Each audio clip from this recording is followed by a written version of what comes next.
Ya pengen banget dia disebut-sebut punya punya roh itu, tapi sebenarnya tidak ya.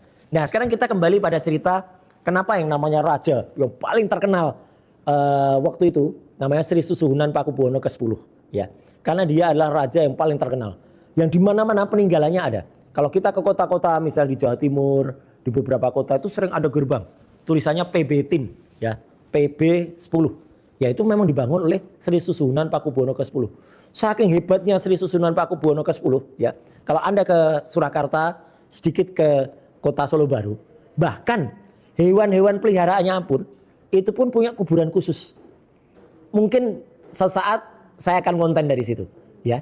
Ada satu jalan raya yang di pinggir jalan itu ada makam kucingnya Sri Susuhunan Pakubuwono ke-10, kucing kesayangan ya. Jadi waktu itu ya, jadi ada pembongkaran tempat itu kemudian digunakan untuk jalan, tapi masih ada satu makam kecil yang tersisa ya, yaitu adalah makam kucingnya Sri Susuhunan Pakubuwono ke-10 ya, yaitu namanya Nyi Tembong. Nah, Nyi Tembong itu adalah ada di situ. Jadi kalau ada di pinggir jalan kok ada makam, itu makam kucing. Jadi kalau kita mengenal tentang makam itu jangan kemudian orang, wow itu syirik makam. Ada orang mengunjungi makamnya orang lain kok terus dijadikan bahan yang celotehan atau apa. Enggak. Kita ke makam itu biasa. Makam itu mendoakan supaya arwah yang ada di makam itu kita doakan kepada Allah Subhanahu wa taala. Bukan kita minta sesuatu kepada arwah yang ada di situ. Enggak ya. Jadi itu jalan yang benar. Termasuk apa? Nyi Tembong atau kucing warna hitam milik Sri Susuhunan Pakubuwono ke-10 sekarang makamnya masih ada di pinggir jalan ya di Solo Baru, itu silahkan ke sana ya. Itu juga merupakan hal yang unik. Nah, Sri Susuhunan Pakubuwono ke-10 itulah yang kemarin sempat di konten saya sebelumnya saya menyatakan punya mobil pertama di Indonesia, bahkan mobil pertama di Asia Tenggara ya. Ini didatangkan tahun 1895. Namanya adalah Benz Python atau orang mengatakan Benz Victoria. Mobil ini bentuknya persis sekali kereta kuda. Memang kereta kuda tapi cuman nggak ada nggak ada kudanya. Maka ketika ini berjalan, dulu disebut sebagai kereta setan. Ada bukunya tuh, kereta setan. Kereta setan adalah karena dia bisa berjalan sendiri. Dan Sri Susuhunan mendatangkan mobil ini itu dengan 2 orang. Satu namanya sopirnya, satu mekaniknya. Keduanya dari Jerman. Saya sudah melakukan research terhadap sopir dan mekanik mobil ini sampai ke cucunya yang akhirnya dimakamkan ada di daerah Bogor. Dan mobil ini itu memiliki mesin dengan kapasitas 5K ya, 5 PK ya, 5 tenaga kuda ya. Kalau sekarang mobil sekarang tenaga kudanya bisa sampai 100, 200 dan lain sebagainya. Ini cukup 5 tenaga. Tapi sekali lagi disayangkan. Pada tahun 1934 mobil Benz Python milik Sri Susuhunan Pakubuwono ini rencananya akan diperbaiki, kemudian diikutkan dalam pameran RAI International Festival yang ada di Europe, yang ada di Eropa. Dan ini ketika mobil itu diberangkatkan dari pelabuhan Tanjung Emas di Semarang, dikapalkan. Tapi sayangnya, ya setelah itu kan Indonesia merdeka tahun 45. Mobil ini tidak pernah kembali ke Indonesia. Ya, mobil ini kemudian sempat dinyatakan hilang. Sampai akhirnya saya temukan mobil itu di namanya Lauman Museum di Belanda, ya, di Amsterdam, ya, di Lauman Museum. Dan mobil ini saya kemudian waktu itu menemui prinsipalnya. Saya kira kalau menceritakan Sri Susuhunan Pakubuwono 10 ini Bung Roy Suryo tentu lebih punya otoritas gitu ya dibanding saya. Nah, apa yang saya tampilkan di cuplikan awal yang saya ambilkan dari channel Langkah Update itu menjelaskan siapa Sri Susuhunan Pakubuwono 10, raja yang menurut Roy Suryo itu raja yang paling terkenal di Keraton Surakarta, yaitu PB 10. Tadi diceritakan bagaimana koleksi mobil itu yang dianggap yang pertama di Indonesia, bahkan di Asia Tenggara kalau tidak salah ya. Itu mobil yang mengaspal pertama kali itu ya mobilnya PB 10. Nah, saya tidak akan menceritakan detail tentang mobil. Silahkan hubungi Roy Suryo untuk lebih tahu banyak tentang mobil dari Sri Susuhunan Pakubuwono 10. Tapi saya akan mengajak Anda untuk sedikit ya menspil peninggalan PB10 yang berada di Kecamatan Banyudono, Boyolali, Jawa Tengah, yaitu tepatnya di Pengging. Jadi Pengging itu bukan nama administratif, tapi lebih ke nama sejarah, ya, kawasan bersejarah Pengging. Itu di situ ada, ini pernah saya spill di channel ini juga, yaitu alun-alun Pengging. Kemudian sisi utara Masjid Pengging, Sungai Pengging, atau sebelah utara makam Eyang Yosodipuro. Kemudian pernah juga saya spill hulu sungai yang juga tidak jauh dari makam Eyang bukan Ronggowarsito ya, Yosodipuro ya. Nah, ini masjid yang kemudian sampai saat ini kita kenal sebagai Masjid Pengging atau Ciptomulyo itu terletak di sebelah barat alun-alun Pengging. Nah, bagi Anda yang berminat untuk berwisata sejarah sekaligus ziarah di Masjid Ciptomulyo, itu saya kira satu destinasi yang menarik untuk dikunjungi.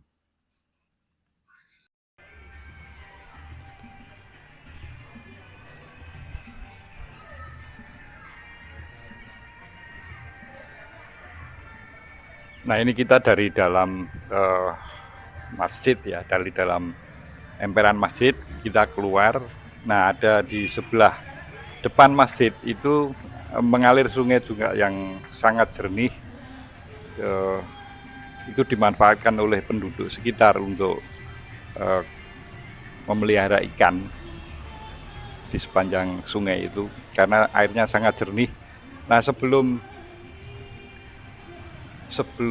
sampai ke sini yang menuju hulu itu juga dimanfaatkan oleh penduduk sekitar untuk membuat kopi lepen atau tempat minum kopi yang para tamu itu bisa menikmati kopi sambil kakinya diceburkan di air yang jernih. Nanti kapan-kapan kita akan spill dari tempat tersebut.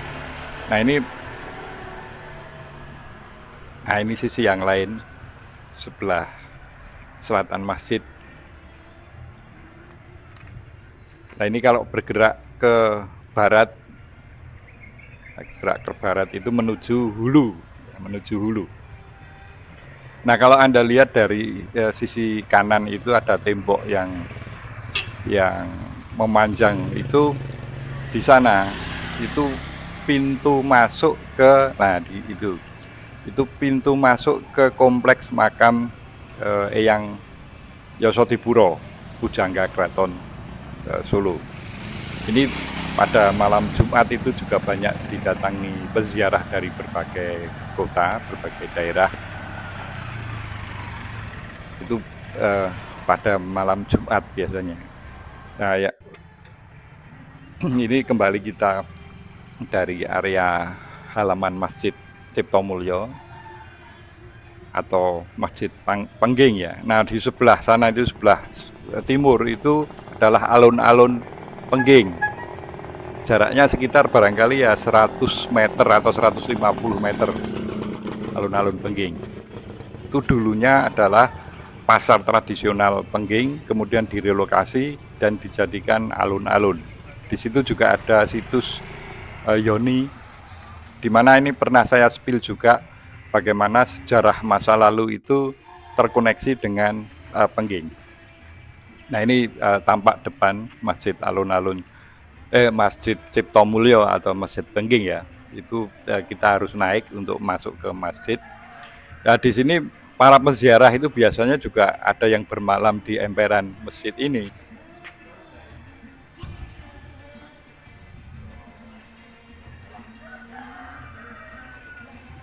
Nah, di sisi utara depan itu ada